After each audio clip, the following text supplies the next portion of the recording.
Hey there, welcome back to the channel. Today we are diving into a common problem that many computer users may encounter. So, imagine this scenario.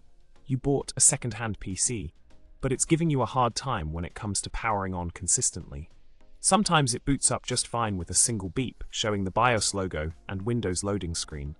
However, other times when you press the power button, only the fans and GPU light turn on, with no display in sight. To make matters worse, the GPU light even turns red, signaling trouble.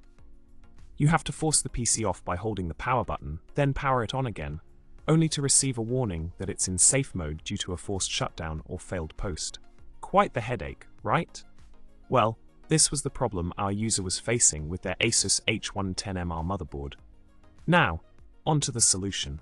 Our user discovered that after tinkering around in the BIOS settings and resetting everything to default, the problem was miraculously resolved. No hardware failures, no issues with the power supply, just a simple BIOS reset did the trick.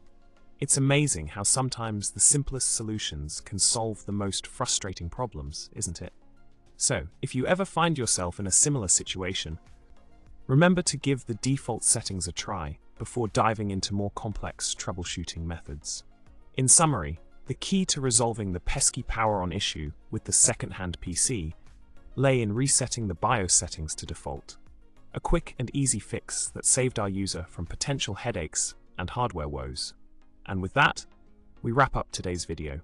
If you enjoyed this troubleshooting journey, make sure to hit the like button, subscribe to the channel for more tech tips and tricks, and leave a comment sharing your own PC problem-solving adventures. Remember, sometimes the simplest solution is the most effective one. Thanks for watching, and until next time, happy computing.